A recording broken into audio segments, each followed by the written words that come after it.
Halo semuanya, selamat datang kembali di ISPI Talks, podcast yang membahas topik-topik menarik tentang seputar energi, geosains, serta masa depan industri sumber daya alam di Indonesia. Saya Retno Wigati akan menemani selama 40 menit ke depan dalam obrolan yang penuh insight dan inspirasi. Hari ini kita akan mengupas salah satu cekungan yang paling penting dalam industri migas di Indonesia, yaitu cekungan Kutai.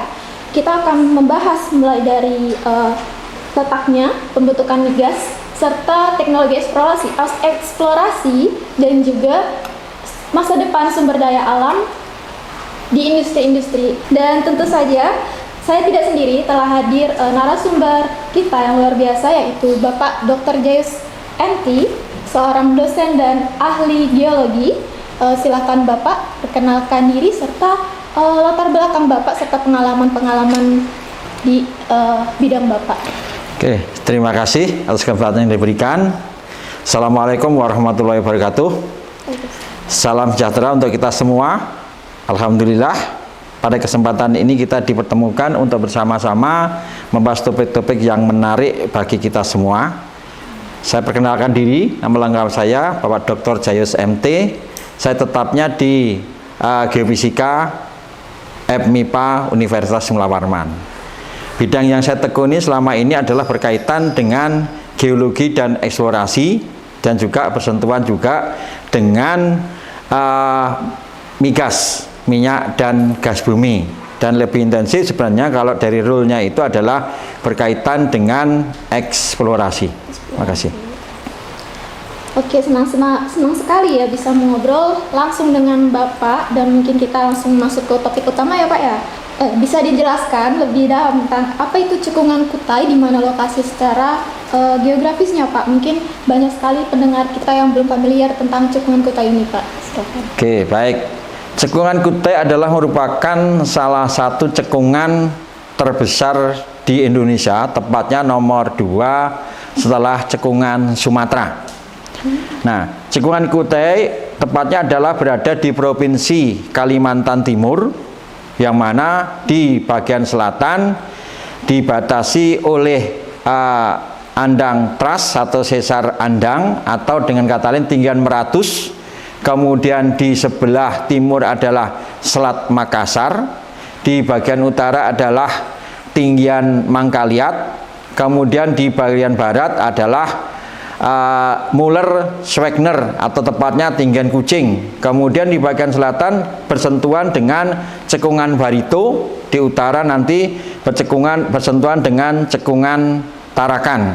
Nah, cekungan Kutai ini terbentuk mulai zaman Eosin, jadi dari 56 juta tahun yang lalu sampai 34 juta tahun yang lalu, dilanjutkan hingga Miocene dari 23 juta tahun yang lalu sampai 5 juta tahun yang lalu. Nah, di cekungan ini kaya akan sumber daya alam, utamanya adalah minyak dan gas bumi di dalam berbumi. Kemudian di permukaannya juga kaya akan cadangan batu bara. Oke, berarti tidak hanya cadangan migas ya Pak, tapi batu bara bahkan banyak ya Pak? Banyak, ya. Kenapa sih cekungan Kutai ini dianggap penting Pak di industri migas itu sendiri Pak kira-kira? Oke. Jadi seperti saya sampaikan narasi depan tadi, bahwa cekungan Kutai merupakan salah satu cekungan nomor 2 terbesar di Indonesia, dan penghasil minyak dan gas. Jadi kalau secara referensi, maka di cekungan Kutai ini memasok 22% untuk gas dan 15% untuk minyak, dan secara umum dia memberikan 60% untuk cadangan gas untuk ekspor seperti LNG dan seterusnya. Nah, okay. Wah, 22% untuk gas dan 15% untuk minyak ya. Yeah. Terus merupakan angka yang besar ya untuk cadangan energi di masa depan. Kemudian kalau bicara tentang migas nih Pak, tentu saja kita kan paham ya bagaimana migas itu terbentuk. Nah, ya. bagaimana kira-kira pembentukannya di cekungan Kutai itu sendiri, Pak? Oke, jadi depan tadi saya sampaikan bahwa cekungan Kutai terbentuk dari zaman Eosin atau 56 juta tahun yang lalu sampai 34 juta tahun yang lalu, dilanjutkan ke Miocene 23 juta tahun yang lalu sampai 5 juta tahun yang lalu. Ya, selama proses itu berarti terjadi sedimentasi yang sangat tebal, kalau diukur sekarang itu sampai 15 km. Nah, proses sedimentasi itu disertai dengan mikroorganisme yang mana mikroorganisme akan terendapkan, kemudian karena pengaruh tekanan dan temperatur dia nanti akan mengalami yang namanya pematangan. Nah, setelah matang maka selanjutnya terjadilah gugusan karbon atau dikenal dengan hidrokarbon. Nah, hidrokarbon atau rangkaian H dan C ini selanjutnya dia akan melalui proses migrasi. Pertama, migrasi primer itu berasal dari batuan induk situ sendiri, kemudian nanti dilanjutkan dengan migrasi sekunder. Nah, kalau pertanyaan tadi perannya seperti apa? Tadi memberikan cadangan yang besar untuk menopang, terutama adalah APBN kita. Sekitar kalau nggak salah 12% APBN kita juga ditopang dari sektor migas. Jadi peran cekungan Kutai ini memberikan banyak sekali cadangan energi yang bisa menyumbang 12% APBN negara kita ya. Lalu tadi kan disebutkan terbentuk penggugusan hidrokarbon ya Pak ya? Iya. Dan mengalami migrasi batuan dan migrasi batuan induk dan batuan sekunder. Migrasi sekunder. Maksudnya hidrokarbon yang sudah terbentuk, yang sudah matang nanti, karena pengaruh tekanan yang sangat tinggi, dia mengalami migrasi atau pindah. Nah, ketika lepas dari batuan induk, itu namanya migrasi primer. Kemudian dilanjutkan migrasi sekunder dan melalui patahan atau sesar umumnya menuju nanti yang namanya jebakan. Nah, atau yang berikutnya dikenal sebagai reservoir. Nah, reservoir nanti ada namanya berikutnya adalah lapisan penutup atau caps rock. Nah, itu model-modelnya seperti apa? Itu nanti berkaitan dengan eksplorasi yang akan menentukan banyak dan sedikitnya nanti dari hasil eksplorasi itu cadangan yang ada. Jadi begitu ya proses pembentukan migasnya. Nah, kan setelah dijelaskan tadi, kira-kira dari sistem petroleum itu komponen apa saja Pak yang sangat berperan di pembentukan itu? Komponen yang sangat berperan pertama adalah tadi proses pematangan di batuan induk atau source rock. Nah, ini sangat berperan penting karena kalau terlalu matang, misalkan seperti yang ada di daratan di Schwarzmeer atau tinggian Kucing sana ada migas, tapi migas kering. Nah, terlalu matang nanti akhirnya migas kering. Nah, yang kita utamakan bukan yang kering. Kalau uap kering kan nggak fungsinya kurang. Makanya yang dicari adalah yang bagian hilir, yang bagian menuju ke sekarang malah banyak ke bawah permukaan atau lepas pantai istilahnya kan gitu ya, eksplorasi ke bawah sana karena mencari migas yang kandungannya bukan kering tadi, logikanya gitu. Jadi kalau terlalu matang nanti akan menjadi kering. Nah, setelah tadi matang, minyak itu kan akan mengalami proses migrasi atau berpindah. Migrasi itu tadi saya bilang melalui sesar atau juga bisa melalui batuan itu yang porositasnya tinggi menuju ke tempat yang baru atau di daerah jebakan atau di daerah reservoir tadi. Nah, itu yang berperan diantaranya di dalam sektor eksplorasi migas. Jadi di mana batuan sumber, kemudian bagaimana proses migrasinya, kemudian tempat yang baru atau proses reservoirnya di mana. Menarik sekali ya.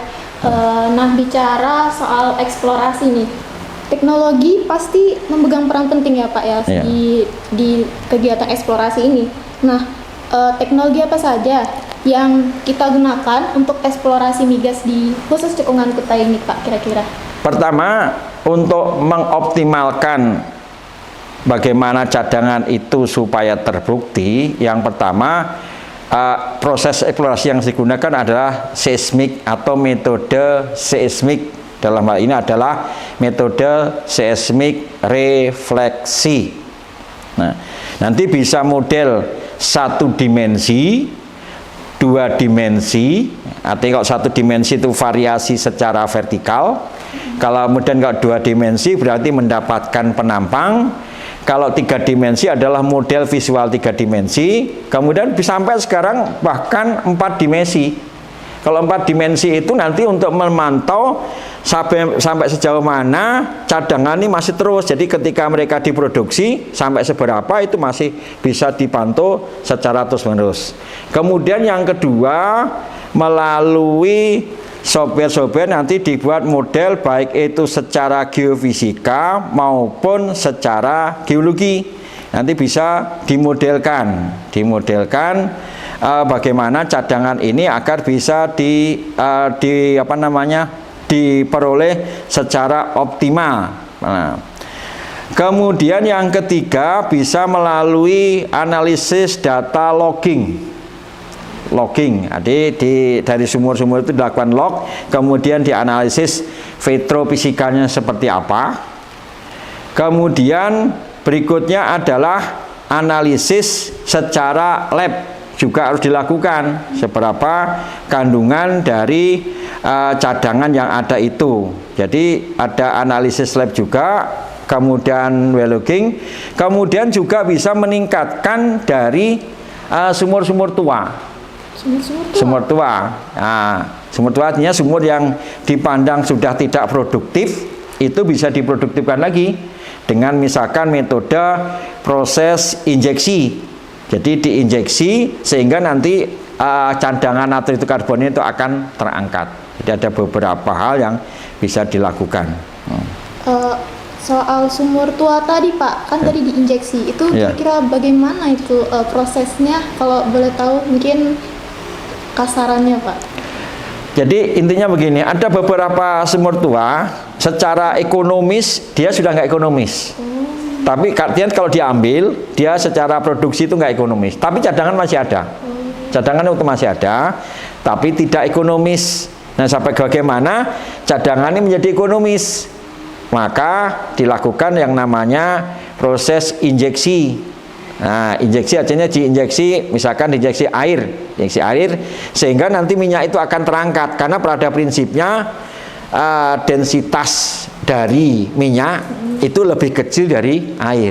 Maka ketika diinjeksi, minyaknya nanti akan terangkat atau lepas dari batuan. Kan minyak itu mengisi pori-pori batuan, akan lepas sehingga minyaknya dapat dieksploitasi atau dapat diambil. Wah, menarik sekali. Ternyata banyak cara dan teknologi yang belum pernah kita dengar sebelumnya ya di eksplorasi Cekungan Kutai ini.